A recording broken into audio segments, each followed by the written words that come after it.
Bom dia! Estamos aqui começando, o modo de emergências com o problema 1, que junto com o problema 2 aborda um pouco sobre choque. Então, como a gente falou, já na fisiopata do choque, ele está relacionado a essa questão de ter uma hipóxia celular e todos os seus danos, relacionados a ou essa oferta inadequada ou essa demanda aumentada dos tecidos pelo oxigênio. A gente tem que lembrar, que isso vai levar a uma falência orgânica, pode levar à disfunção de múltiplos órgãos e sistemas e até mesmo à morte. Bom, a gente tem que lembrar que a gente tem 4 tipos grandes, de choque, que seriam tanto o choque distributivo, o cardiogênico, o hipovolêmico e o obstrutivo. Além disso, a gente vai lembrar então da fisiopata, que está relacionado tudo que tem a ver com a difusão do O2 e nessa relação de consumo e demanda, consumo e oferta, tá? A partir daí a gente classifica o choque, com a clínica, então a gente tem que saber quais são os sinais, clínicos de uma hipoperfusão tecidual, então um paciente que está com uma hipotensão, ou com uma taquicardia associada, lembrando que pode ser uma sistólica menor que 90 e uma média menor que 70, redução do débito urinário ou aumento da creatinina, alteração do nível de consciência, a gente usa o Glasgow, aumento do tempo de enchimento capilar, ou seja, problemas na difusão, essa perfusão da pele, que está alterada, então diminuição da temperatura e a presença desse livedo aqui que a gente faz esse molting score, aumento da frequência cardíaca, então taquicardia, tem taquipneia também, mas eu esqueci de colocar aqui, o aumento do lactato e do pH, que isso aqui a gente vai ver principalmente nos exames laboratoriais. Então, a gente pode analisar também as janelas de perfusão, que entra aqui também, então a questão de analisar a pele,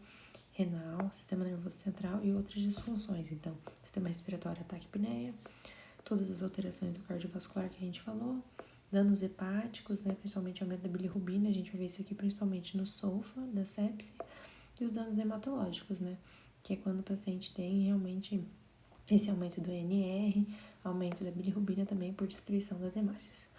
Então, os critérios para o choque entra tanto o exame físico, a questão da gasometria, que a gente falou que pode ser o aumento do lactato, maior que 4, ou o excesso de base, o base excess. Aqui, a gente pode ver isso aí por lactidemia, que a gente vê que o lactato ele é produzido em situações de hipóxia. Por quê? Porque ele vai evitar com que tenha aumento desse piruvato. Então, ele vai fornecer o NADH para compensar esses H+, que estão sendo liberados lá da quebra mitocondrial do ATP, que é o formador da acidose. Então, ele tenta retardar essa acidose, bloqueando esses H+. Tem algum de grande, assim, do macro do choque, é isso. A partir daí, a gente tem várias etiologias do choque, que é esse aqui, ó. Deixa eu achar aqui. Aqui. Então, a gente já falou do choque, a gente pode relacionar, tanto o distributivo com o hipovolêmico, que a gente vê que o hipovolêmico é por redução desse volume intravascular, e o choque distributivo também tem essa redução do volume, só que a gente vê que ele causa, na verdade, esse aqui, o hipovolêmico, ele pode ser por perda de fluidos, ou ele não hemorrágico, e o paciente tá desidratando, ou ele é hemorrágico, então o paciente tá perdendo sangue. Aqui, ó, hipovolêmico, redução do volume intravascular. O distributivo ocorre, o paciente também vai ter essa redução, só que a gente vê que ao invés de ele ter essa perda, vai causar, relacionada a uma vasodilatação periférica, que vai reduzir essa resistência vascular. Então, esses dois vão estar relacionando a uma pré-carga, que é isso aqui, ó. Uma falência da pré-carga, que a gente tem 4 componentes, A pré-carga, que está relacionada principalmente ao volume que chega no coração e a resistência vascular periférica. Por quê? Porque quando a gente vê aqui, ó, o sistema, a gente tem todo o volume que chega no coração do corpo, Então, isso é a pré-carga. A gente tem a bomba cardíaca, que é relacionada ao débito cardíaco, então é se o coração está funcionando ou não, que a gente vai ver que existem falhas nessa bomba. Temos a pós-carga, que é a resistência vascular periférica desse sangue que vai chegar após ser bombeado. Ela pode estar diminuída ou aumentada. E tem a questão que o débito final é a relação da perfusão, se essa perfusão está sendo acometida ou não por conta da falha desses 3 grandes mecanismos. Então, o distributivo, como a gente viu, reduz a resistência vascular periférica. Então, tem uma vasodilatação. Então, isso aqui está relacionado a uma pós-carga. Isso está relacionado ao choque séptico, que é a presença da sepse, que a gente vai falar, com a hipotensão ou necessidade de vasopressor. Isso aqui é um critério de choque, com o aumento do lactato. Isso aqui é o critério de choque, isso aqui é o critério da sepse. Alguém tá me ligando? O neurogênico está relacionado a quando o paciente tem um TCE, o anafilático a gente vai ver que essa degranulação sistêmica pode ser por intoxicações ou disfunções endócrinas. Tudo isso aqui vai causar essa vasodilatação periférica. E os outros 2 choques, só para a gente conceituar, é o cardiogênico, que é uma coisa que está alterando a parte da bomba cardíaca, que é esse componente aqui. E o obstrutivo é alguma coisa que não é do coração, mas que vai interferir diretamente nessa bomba. Então, é extracardíaco e vai causar uma insuficiência cardíaca, que é esse aqui. Então, a gente sabe isso aqui. Então, focando principalmente no choque distributivo, que é o da sepse, a gente vai ver, então, que a pré-carga, que é, tipo, o paciente pode estar desidratado ou não. Então, o paciente vai, querendo ou não, com o tempo, perder esse volume que está chegando. Então, uma pré-carga pode estar normal no começo ou diminuída. O problema é que a bomba, no começo, ela vai tentar compensar. Então, a gente vai ter um aumento, né, desse débito cardíaco, dessa taquicardia no começo para tentar compensar. Só que no final sempre vai diminuir, porque sempre vai levar uma falha desse coração. A pós-carga, que é a parte da resistência vascular, ele é o único que vai estar dilatado na periferia. Então, ele sempre vai estar diminuindo. A pós-carga não vai estar compensando, ele vai estar perdendo fluido. E a perfusão pode ser que esteja adequada, até porque está vasodilatando, né?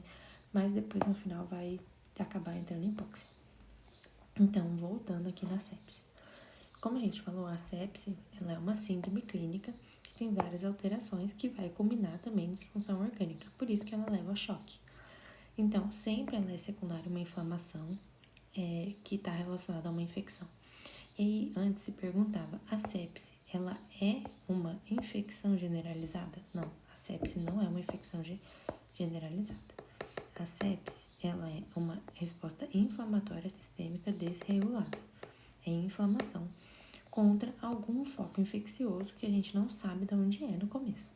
Então, ela tem esse contínuo de gravidade. Então, ela tem uma infecção que leva a essa sepse, que essa resposta totalmente inadequada do corpo, exagerada a essa infecção, pode levar ao choque séptico, que a gente já falou, que é o critério de sepse mais o de choque distributivo, é a sepse mais um choque distributivo, que pode levar então àquela falência, né, de órgãos e sistemas, que é esse aqui, a síndrome de disfunção de órgãos e sistemas, e pode levar à morte. Então, o critério sempre da sepse, a gente vai pegar, então, a gente tem que comprovar essa infecção ou suspeitar de um foco infeccioso, que a gente vai ver aqui, ó, mais pra frente, quais são as principais etiologias desse foco infeccioso e o aumento do sulfo em 2 pontos. E o que seria esse sulfo? O sulfo é um score que você vai usar para analisar esse paciente.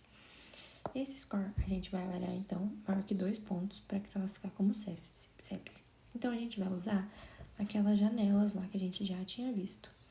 Essas janelas de perfusão que vão estar alteradas. Então, quem que a gente vai avaliar? A gente vai avaliar sistema respiratório, que pode ser, a gente vai usar aqui nessa questão, né? É o critério da gasometria. Então, a gente tem que ter uma relação, né? Da diminuição de perfusão de O2 e da ventilação de O2 menor que 300. Essa questão hematológica é a questão das plaquetas. Então, a plaquetopenia é menor que 100.000. Okay? O aumento das bilirrubinas, né, hepáticas, que a gente vê que é da aumenta, né, a bilirrubina quando tem destruição de hemácias. A questão cardiovascular, a gente pode usar tanto a PAM, que já está reduzida na questão do choque, quanto também a necessidade de vasopressores. A gente usa a escala de Como de Glasgow menor que 10, começa a entrar nesse critério de sepse, e a alteração do débito urinário, né, que é maior que 2. Que no caso aqui é a creatinina, né, com a albumina. E a gente tem aqui também aqueles outros critérios que a gente já falou, que seriam o quê? Uma resposta inflamatória sistêmica. Então, o paciente tá com uma hipertermia, uma hipotermia, tá com uma taquicardia, tá com uma taquipneia ou uma redução da pressão de CO2, que é a questão da gasometria, e os aumentos de leucócitos, né? Ou um desvio à esquerda por conta dessa inflamação que tá gerando isso aí. Então, aqui é o diagnóstico.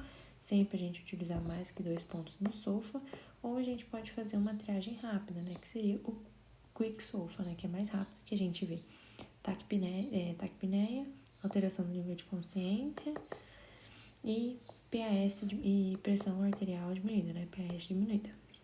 Que é pra gente conseguir triar esse paciente como se fosse um pouco mais grave. Então, como a gente falou, a etiopatogenia nada mais é do que uma infecção. A gente não sabe qual é, pode ser da comunidade, pode ser em um ambiente hospitalar ou relacionado a algum cuidado da saúde. E isso vai desencadear mediadores inflamatórios e uma resposta generalizada, né? Que vai levar a uma lesão tecidual. Então, vai ter todas essas citocinas, vai ativar leucócitos, vai ativar complemento, vai ativar fatores da coagulação e, por fim, vai levar essa morte celular por conta realmente desse patógeno ou por conta dessa inflamação em excesso, que leva a isquemia, leva a pressão tecidual isquêmica e citopática. Então, quais seriam nesses focos? A gente tem principalmente a pneumonia, que tem aqueles critérios, tem infecção do trato gastrointestinal, infecção de catéteres dispositivos, que isso aqui está muito relacionado a acesso central, ito, infecção de pele, né? Principalmente quando o paciente tem celulites muito grandes, infecção de articulação, então principalmente pós-cirúrgica, que é infecção de sítios cirúrgicos, meningite também pode levar a sepsis. E os agentes mais comuns, Staphylococcus aureus, Pseudomonas, Escherichia coli, que esses aqui são os enterococos, né? Esse aqui é o de pele. E também tem o da pneumonia que a gente vai ver. Então, o critério diagnóstico é sempre a infecção, com suspeita confirmada, aumento no SOFA. Para a gente classificar a sepsis evoluindo para um choque séptico, a gente precisa de ter essa classificação da PAM, que é o aumento, né, dessa pressão média, e o aumento do lactato. Então, aqui, ó, a sepse evolui para o choque séptico quando o paciente tem essa disfunção hemodinâmica e metabólica associada aos sinais e sintomas de infecção, que seriam a suspeita, né, da infecção, resposta inflamatória sistêmica, que leva à falência orgânica, que seria o SOFA. A partir daí, a gente tem também alguns exames diagnósticos que a gente pode pedir, que a gente vai ver que está relacionado tanto à clínica que você acha que esse paciente está infectado. Então, que a gente vai ver, então, por exemplo, você acha que o paciente tem uma pneumonia, a gente vai falar um pouco sobre PAC. O que você pede quando você acha que o paciente está com PAC? A gente vai ver que ele vai pedir sempre um raio-x, pode ser que peça uma TC também, mas a clínica sempre é mais soberana. Você vai ver o que esse paciente está manifestando e o que você acha que ele tem. Pode ter abdômen agudo inflamatório, essa questão aqui da ultrassonografia, a gente sempre fala do POCUS, que ele ajuda na emergência pra gente diagnosticar. Poucos, não sei. Se a gente pensar em ito, a gente vai ter que fazer uma urocultura, uma urina do tipo 1, infecção de catéter, a gente sempre vai pedir 0,2 culturas de diferentes sítios. Só que se a gente tiver uma ito, a gente pede urocultura. Se a gente tiver de ponta de catéter, a gente tem que pedir a cultura da ponta do catéter. Se a gente tem meningite, a gente tem que fazer cultura do líquor. Se a gente tiver endocardite, são 3 hemoculturas. Então, tem esses critériozinhos aqui que a gente tem que lembrar, que é um pouquinho mais. E aqui outros exames laboratoriais que estão relacionados todos ao SOFA. Então, a gente precisa pedir uma gasometria para a gente ver a relação de PCO2, PO2. Para a gente ver essa análise hepática, sempre pedir bilirrubina. Análise renal, creatinina, para fazer a taxa de filtração. Hematológica, pede plaqueta, ou pode pedir também o INR. E metabólica, sempre pedir o lactato, né? Que pode vir tanto na gasometria quanto na cultura que a gente vai pedir. Então, é isso é sepse. A partir daí, a gente tem um protocolo de tratamento da sepse, a gente vai falar um pouco da PAC também, e vai falar um pouco da abordagem ao choque também. Então, voltando aqui, vamos falar um pouco da PAC, né, pra gente depois voltar no tratamento. Então, a PAC, né, é o principal,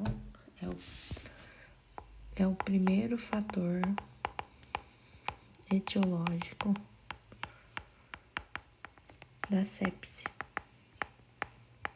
Depois a gente pensa em ito e outros focos. Isso tudo conforme a clínica. Então, a PAC, que é a pneumonia adquirida na comunidade, ela atinge o indivíduo que está fora do ambiente hospitalar ou aquele indivíduo que surgiu com uma pneumonia até 48 horas da admissão.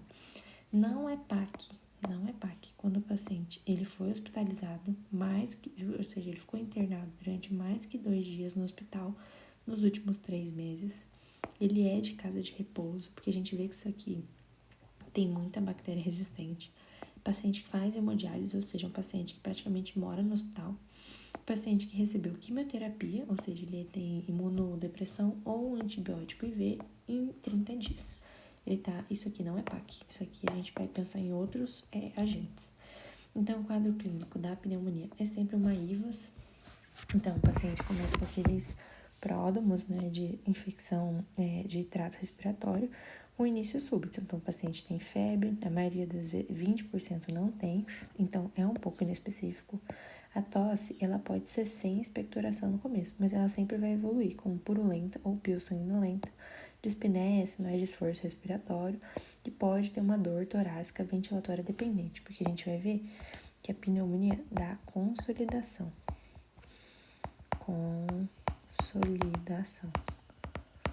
de base. Isso dá essa dor torácica ventilatória dependente. É menos comum, mas pode acontecer o paciente ter astenia, anorexia, cefaleia, desorientação, mialgia, síndrome pode ter exacerbação de doença de base e queda do estado geral. É mais raro, mas pode acontecer. No exame físico, então, está relacionado a isso. Então, o paciente pode ter uma taquipneia, dispneia, hipotensão, taquicardia. E os sinais de consolidação, que a gente vai conseguir ver no exame físico. Então, crepitações, esforço respiratório, tiragem, essa dor torácica. E é mais no pulmão direito e é mais em base. Isso é diferente da TB, que é mais em ápice. Pneumonia é mais em base. Deixa eu só apagar isso aqui. Opa. Aqui. Então, o diagnóstico a gente sempre tem que fazer a anamnese, o exame físico. E a gente pode levar em conta o raio-x de tórax, porque a gente está em um ambiente hospitalar. Mas a maioria das vezes não é necessária para iniciar o tratamento. O raio-x de tórax é bom para fazer diagnóstico diferencial, então, como eu tinha falado da TB, para ver o segmento do tratamento, para você analisar se está tendo uma resposta clínica eficiente, principalmente do seu antibiótico. Então, a gente pode ver consolidação, opacidade, cavitações nesse paciente. Outro exame que a gente pode ver também é o ultrassom, de beira de leito. Então, o POCUS é sempre bom para a gente ver esse parênquima pulmonar, pleura, interstício. É mais bom para a gente detectar complicações. Então, ou loculações ou derrames pleurais, que a gente já tinha visto isso na aula. E mais o padrão ouro sempre é uma TC, só que não é necessário no começo do diagnóstico. Então, é bom para você avaliar complicações, ver a gravidade desse paciente, ver diagnóstico diferenciais. Quando que a gente vai fazer a investigação, etiológica? A gente vai fazer a investigação etiológica por meio da hemocultura e de outros exames. Quando a gente estiver diante de um quadro de PAC grave, uma PAC que não responde ao tratamento empírico, que a gente vai ver que é a primeira linha, uma PAC de UTI, então paciente que está internado, e uma PAC de agente incomum. Então, a gente vai fazer o exame microbiológico, que é a coloração, GRAM lá, por exame direto. Então, seria a cultura do escarro ou um aspirado brônquico. A gente pode fazer também uma hemocultura, pedir os agentes da urina e um sorológico quando o paciente estiver internado.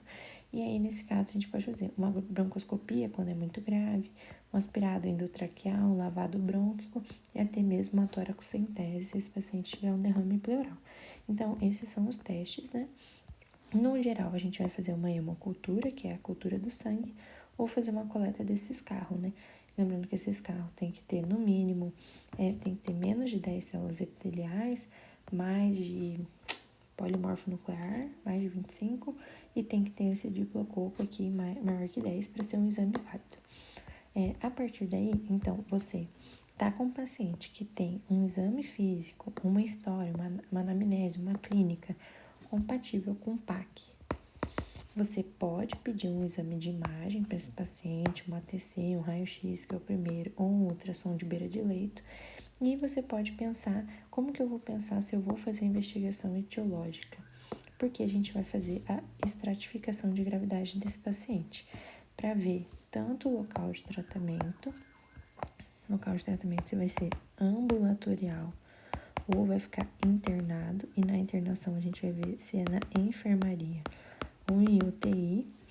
A gente pode fazer, né, o prognóstico em relação se a gente vai investigar ou não, que é isso aqui que a gente falou, se vai precisar fazer as culturas e tudo mais, investigação etiológica, e vai ajudar a gente também na escolha do antibiótico e a via de administração.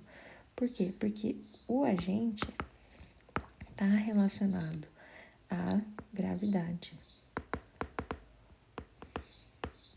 e à suspeita. Então, a gente vai analisar tudo isso aqui pensando no agente, em como a gente vai investigar ele e onde que a gente vai tratar esse paciente. Deixa eu só voltar aqui. Eita, lasqueira. Aqui. Deixa eu apagar aqui, que agora vai mais rápido. Aqui. Tá.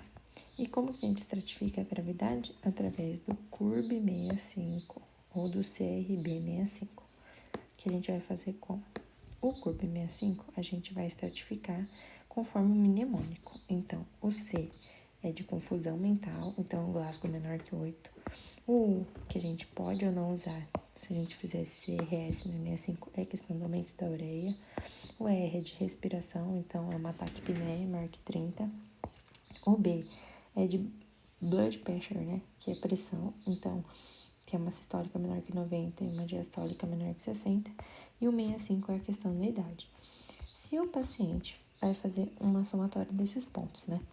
Se ele for de 0 a 1 ponto, ele é um paciente ambulatorial. A gente vai pensar quais que é o tratamento desse paciente e o tratamento dele é ambulatorial, em casa. Se for maior ou igual a 1, a gente faz internação. A gente pode fazer uma internação na enfermaria. E se for maior ou igual a 2, esse paciente tem maior risco de sepse. Então, é um paciente que vai ser manejado como uma sepse, um choque séptico, né? E pode ser internado na UTI. A partir daí, a gente vai pensar, então, no tratamento. E aí, a gente pensa o que no tratamento? A gente pensa no local. Deixa eu anotar aqui. No local, que é esse aqui. Que a gente já tinha falado. Opa. Tá horrível essa caneta. Aqui, ó. Local.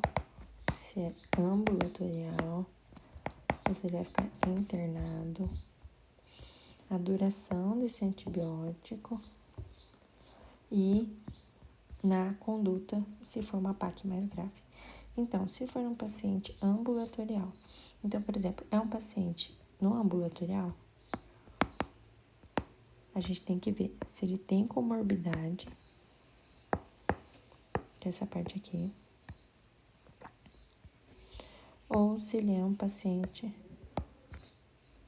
com fator de risco, uma doença mais grave ou uso recente de antibiótico. Se ele for um paciente sem comorbidade, a gente pode fazer a primeira linha, que seria uma amoxicilina, que é uma penicilina, com ácido clavulanato, né, que é um inibidor de beta-lactâmico, isolado, ou um macrolídeo, que seria uma azitromicina, uma claritromicina. Ou seja, é um tratamento bem leve, que é esse aqui, ó. A gente pode fazer uma amoxicilina com clavulanato, ó, ele tem administração oral, então por isso que é ambulatorial. A gente pode fazer, então, uma azitromicina também, que também tem tratamento oral. Isso aqui é a primeira linha. quando o paciente não tem comorbidade, não tem fator de risco, não tem histórico. Agora, se o paciente tiver algum fator de risco, alguma doença mais grave, né, tipo uma DPOC associada, ou um uso recente de antibiótico, a gente pensa em já fazer uma associação. Então, a gente vai fazer, por exemplo, um macrolide, uma azitromicina, junto com um beta-lactâmico. E aí, nesse caso, a gente pode fazer também esse levofloxacino, né, que é muito bom, muito recomendado. Então, vai ser aqui, ó. A gente pode fazer uma azitromicina para esse paciente aqui, ó. Pode fazer uma azitromicina também, pode fazer uma amoxi com clavulanato. Só que eu tinha anotado aqui que a gente pode fazer principalmente, aqui, ó, uma azitromicina com uma amoxicilina com clavulanato, pensando nesse paciente.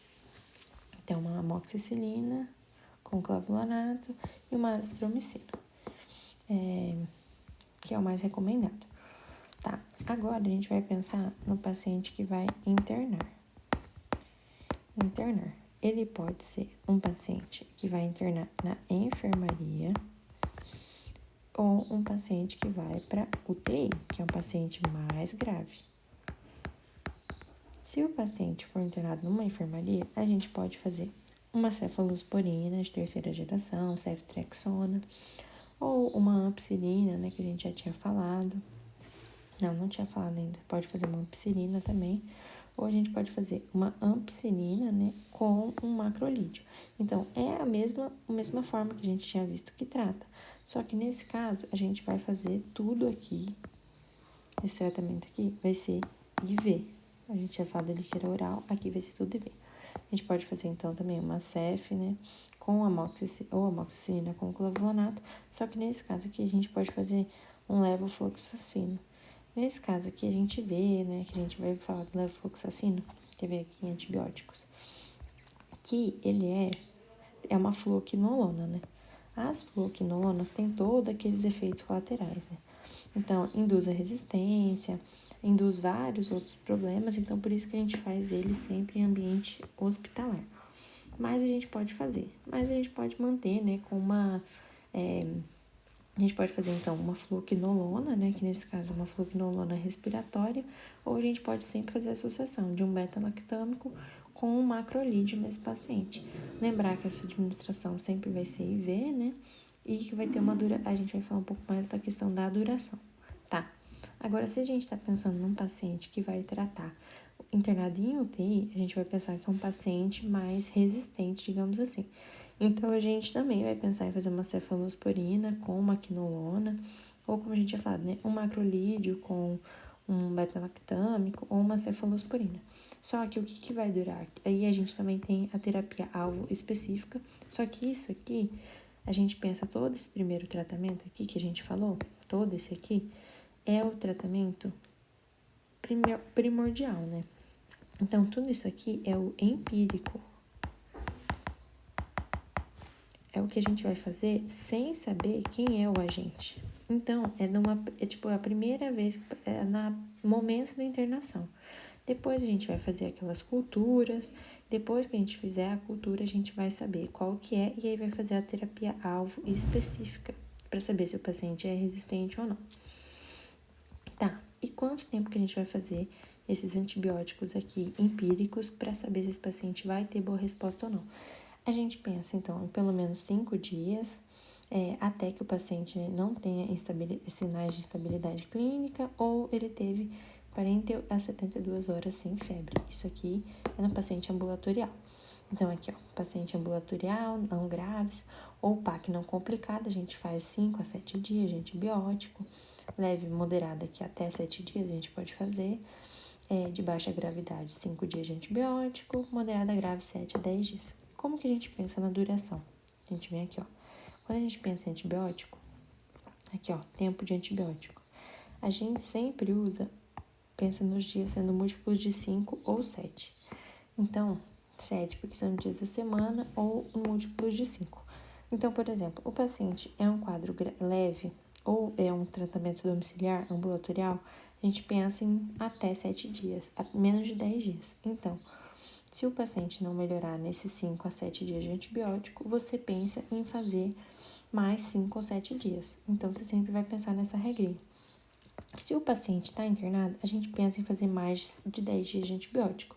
Ou, por exemplo, a gente pode fazer, então, 14 dias. A gente pode fazer 10 dias de antibiótico. E sempre pensar, se ele não melhorar, a gente acrescenta 5 ou 7 dias.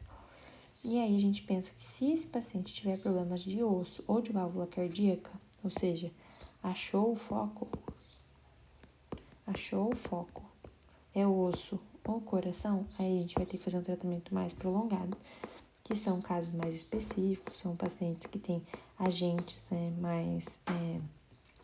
mais agentes etiológicos mais específicos, e a gente faz um tratamento mais prolongado nesse paciente. E aí, esse aqui é o tratamento inicial, e a gente pode pensar também no que? Se é uma PAC grave, a gente pode lançar mão da associação com um corticoide nesse paciente, que nesse caso, né, pode ser por exemplo, uma metilprednisolona, de 12 em 12 horas por 5 dias. Se for IV, pode fazer uma prednisona também, pode fazer uma hidrocortisona. Então, isso aqui vai variar, que você pode associar, e foi feito um estudo falando que na PAC grave, só se for PAC grave, o benefício do corticoide é necessário. E aqui também a gente tem que pensar, então, nesse tratamento. Por quê que a gente pensou nessas drogas? Porque a gente tá falando de gram-positivos na maioria das vezes, né? Então, um Streptococcus pneumoniae, um Mycoplasma, uma clamídia, um Haemophilus influenzae. Então, a gente tá pensando em agentes da comunidade, né? Que não são tão resistentes. Depois, se a gente for pensar, então, esse é a primeira linha. Aí a gente pode o quê? Se a gente internar esse paciente, se ele não melhorou, aí a gente começa a pensar em escalonar esses antibióticos, se for uma gram positiva. Se for uma gram negativa, a gente muda essa antibiótico terapia. Se for atípicos, a gente também vai mudar. Se for anaeróbio, a gente também vai mudar. Mas, no primeiro momento, isso já é necessário numa PAC. E aí, a partir daí, a gente pode pensar também, então, aquele ali sendo o foco, por exemplo, infeccioso de uma sepse. Então, se o paciente tiver em sepse, a gente sempre vai fazer um antimicrobiano.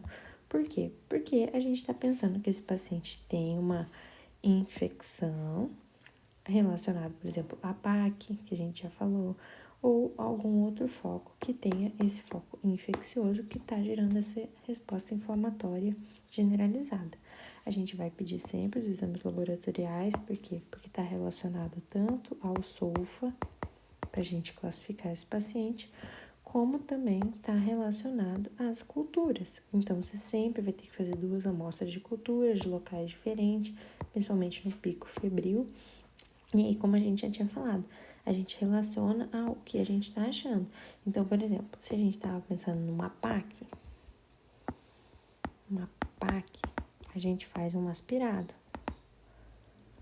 Se for uma meningite, a gente faz uma cultura de líquor. Se for uma ito, a gente faz uma urocultura. Se for uma endocardite, 3 amostras. Se for de um acesso, a gente tem que colher do acesso. Então, a gente vai pensando sempre nisso, para a gente achar onde que está esse foco, para a gente conduzir esse paciente. E a gente sempre vai fazer a terapia complementar, né, de sinais, que seria o quê? O paciente que tem sinais de choque. Aí a gente faz o protocolo do choque, que a gente vai falar um pouco mais pra frente. Então, o primeiro passo é estabilizar esse paciente. Então, que é aqui na sala de emergência, né?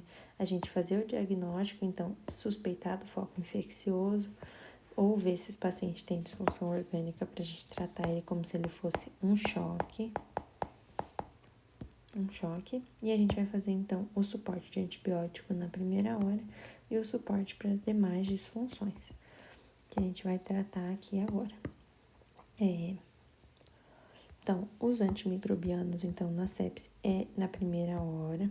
Antimicrobianos é sempre na primeira hora, então, início precoce. A gente vai fazer esse tratamento empírico, que a gente já falou, conforme o foco infeccioso, amplo espectro, pensando nos agentes mais comuns, então, pneumonia, Klebsiella, aeruginosa e E. coli.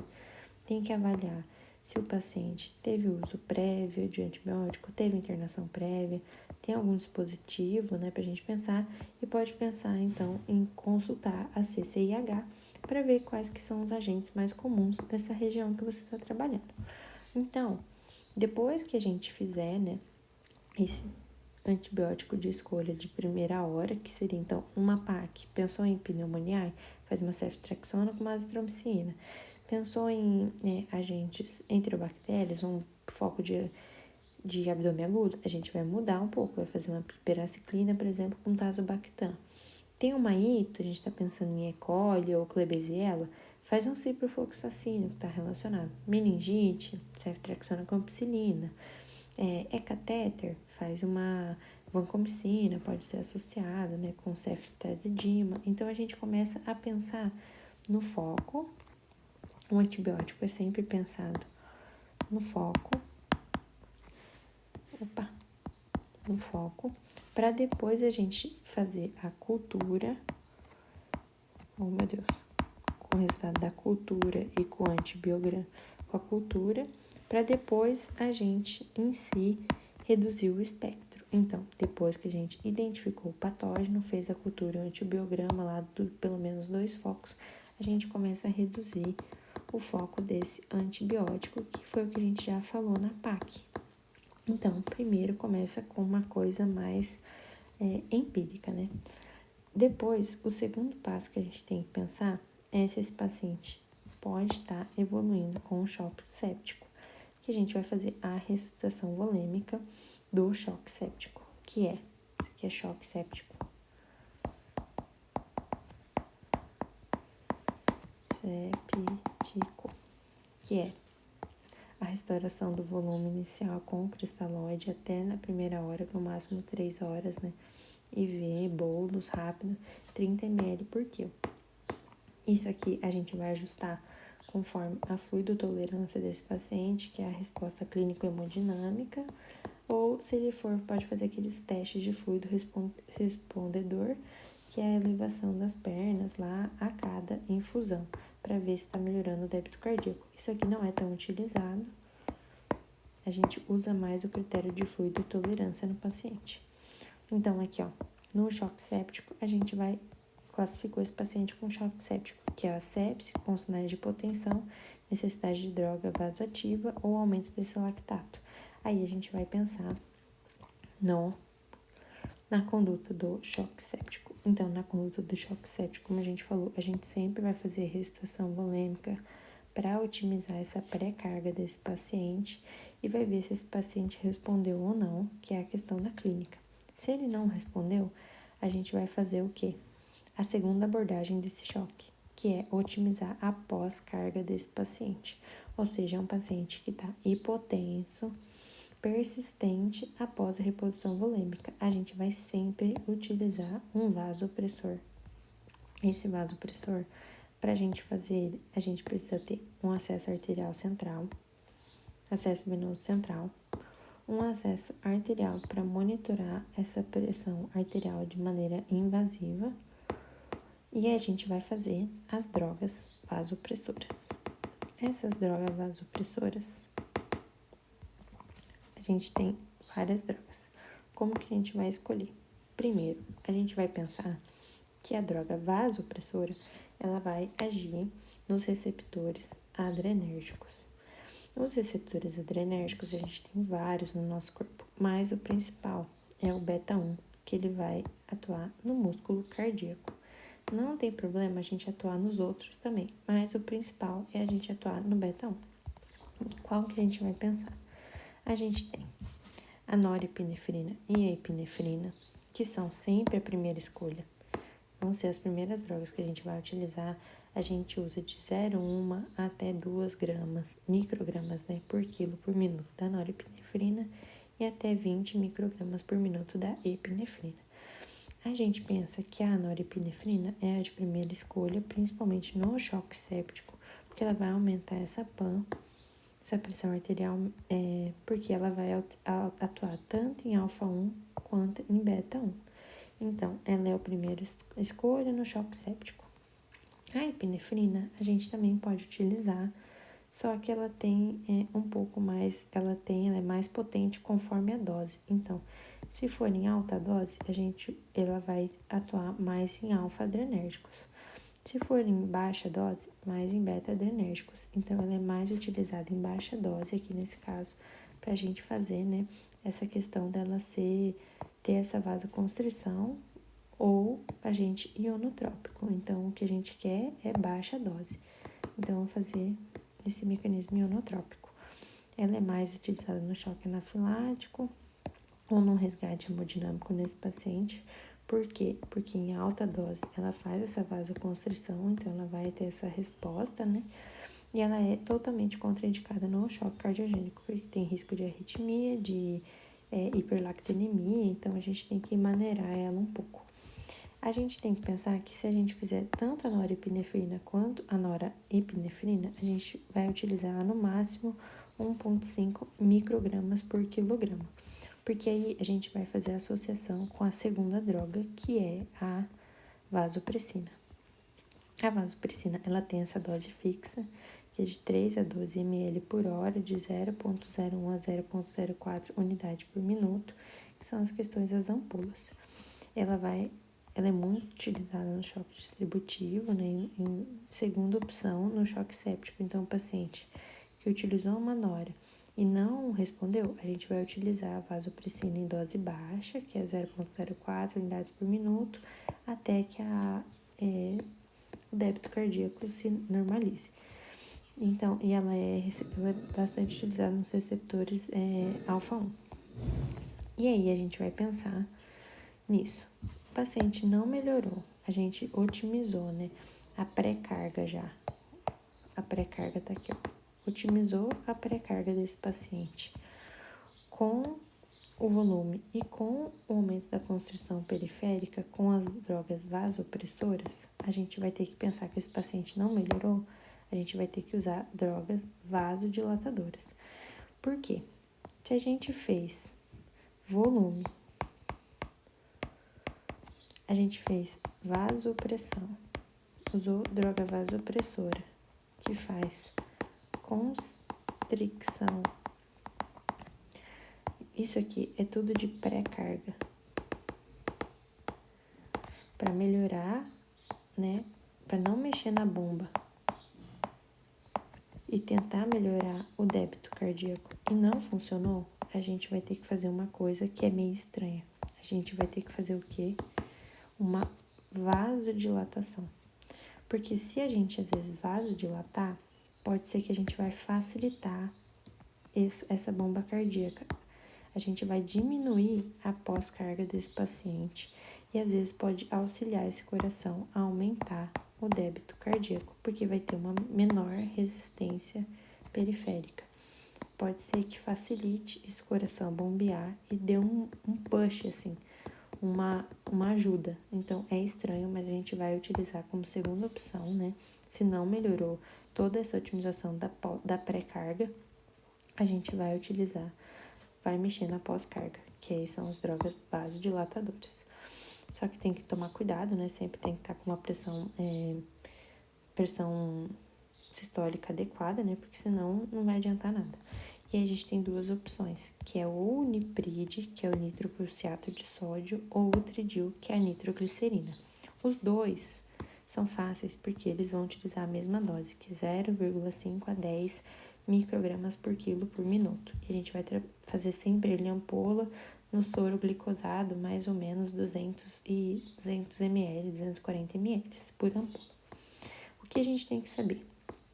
Que o Unipride, que é o nitroprussiato, ele é um vasodilatador, relacionado principalmente ao óxido nítrico, e ele vai funcionar tanto no leito arterial quanto no leito venoso. Então, a gente não pode utilizar ele no ICC, no IAM, nem na gestante. Por quê? Porque ele tem o cianeto, que pode intoxicar essa gestante.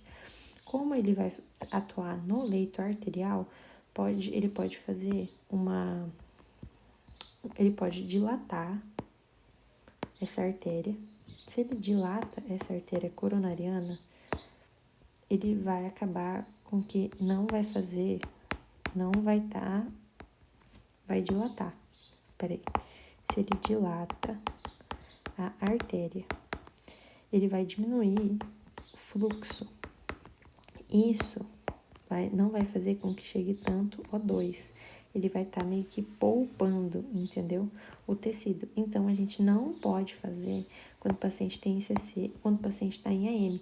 Porque se no coração, num paciente cardíaco, que já não tá fazendo um débito cardíaco adequado, se eu dilatar essa artéria, vai piorar, entendeu?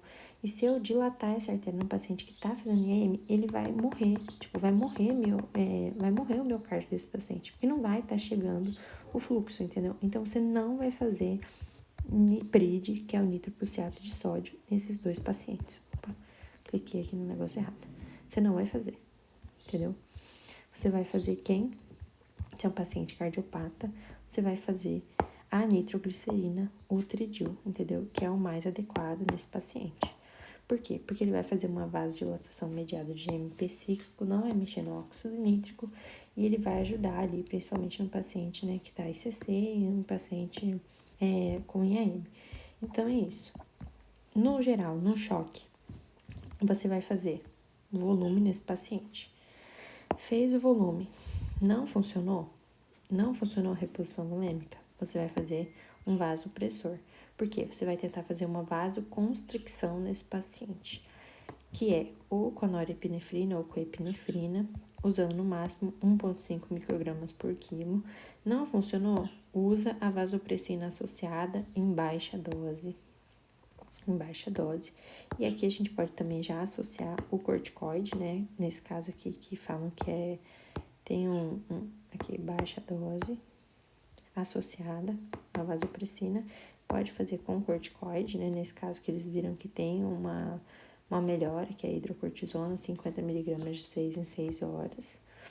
E aí, a gente pensa que se esse paciente for, então, não respondeu, nesse caso, a essa tentagem de otimização da pré-carga, né? Que seria com volume e com a droga vasopressora, fazendo essa vasoconstrição periférica, a gente vai ter que atuar de uma maneira compensatória na bomba cardíaca. Então, fazendo uma vasodilatação periférica para tentar diminuir essa demanda. Então, a gente pode fazer ou nitroprusiato de sódio, que é o NIPRID, ou a nitroglicerina, que é o tridil, principalmente a nitroglicerina em ICC ou em AM. E aí, por fim, se a gente tentou na pré,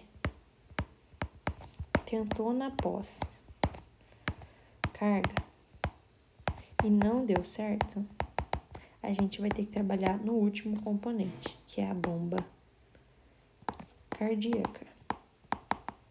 A gente vai ter que mexer diretamente no coração para tentar otimizar esse débito cardíaco, que é o terceiro passo do choque, otimizar. A gente vai fazer o que? Um ionotrópico. A gente vai mexer nos receptores beta 1 e beta 2 adrenérgicos, que é o que vão atuar lá no coração. E quem que é? É a dobutamina. A dobutamina, a gente tem que tomar cuidado. Por quê? Porque se tiver com pressão baixa, ela vai aumentar o débito cardíaco. Então, a gente pode diminuir, né, essa carga. Então, pode diminuir a pressão. Se o paciente estiver hipovolêmico, então pode cair, pode ter risco de hipotensão. Ela aumenta essa PA, então se o paciente tiver disfunção cardíaca, vai piorar, porque ela está tentando aumentar, e ela vai ter risco de taquiarritmia nesses pacientes, porque ela está mexendo na bomba. Então, a gente pode associar ela ao vasopressor, né, que vai ter uma boa resposta. A gente faz 2 microgramas por quilo por minuto, no máximo 20. O máximo é 20. Aqui, ó, dobutamina, 2 até 20 microgramas por quilo por minuto. A gente vai fazer essa ampola no soro fisiológico, nesse caso aqui. Vai atuar, vai ser bastante indicada no choque cardiogênico, pode ter risco de hipotensão se o paciente tiver hipovolêmico e arritmia. Essa é a otimização do choque. Otimização do choque, que é o que a gente finaliza o tratamento dessa sepse. Por quê? Na sepse, como a gente falou, a gente pensa em fazer o antimicrobiano na primeira hora para tratar esse foco dessa infecção, fazer os exames laboratoriais baseados no SOFA e nas culturas para a gente achar esse foco, e a terapia complementar é o protocolo do choque distributivo, que é isso que a gente falou. Então, da reposição volêmica com cristalóides, a necessidade de vasopressor, e se ainda não tiver, a gente usa esses agentes, né, como que eu posso dizer?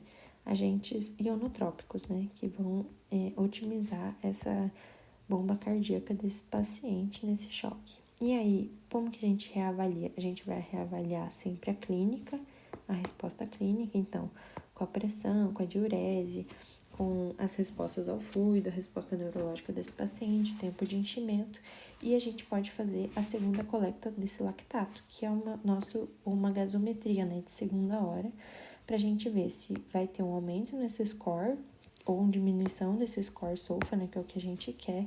E se nesse caso o paciente não melhorar o score SOFA, aí a gente tem que fazer uma terapia intensiva. Esse paciente vai ser tratado na UTI. A gente pode fazer também outras terapias de suporte, então que é a questão do corticosteroide, que a gente viu que ele vai ser utilizado quando o paciente estiver em uso de vasopressor. Nesse caso aqui, o paciente já vai estar em uso de... qual é o nome do outro lá? Esqueci. Da vasopressina, né? Então, aí a gente pode utilizar o corticoide, a gente vê que tem essa resposta boa, então a gente faz uma hidrocortisona, 200mg em bolos EV, 200mg por dia, né? De 6 em 6 horas, durante 7 dias, que aí seria a hidrocortisona. Aí a gente vai pensar nas outras coisas que esse paciente pode precisar. Então, se ele precisar transfundir, tá com hemoglobina baixa, a gente transfunde. A gente pode fazer a questão da ventilação mecânica, o IOT, que é os critérios lá do choque também. Se ele tem insuficiência renal aguda, a gente vai fazer esse suporte. O paciente faz uma profilaxia de TEV, que esse paciente vai ficar muito tempo, então faz uma inox ou uma heparina, e faz o controle glicêmico para que esse paciente, né, não tenha ali não entre também uma cetoacidose, né. Aqui a gente já tinha falado aqui rapidinho, né, que é nessa parte aqui, ó.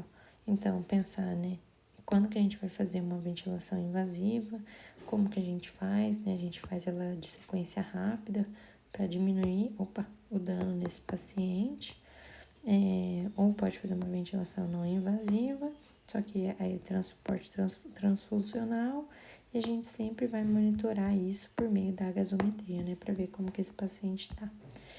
No demais, é isso que a gente tem de choque séptico, tratamento da sepse, da PAC e do choque séptico, né? Da terapia do choque.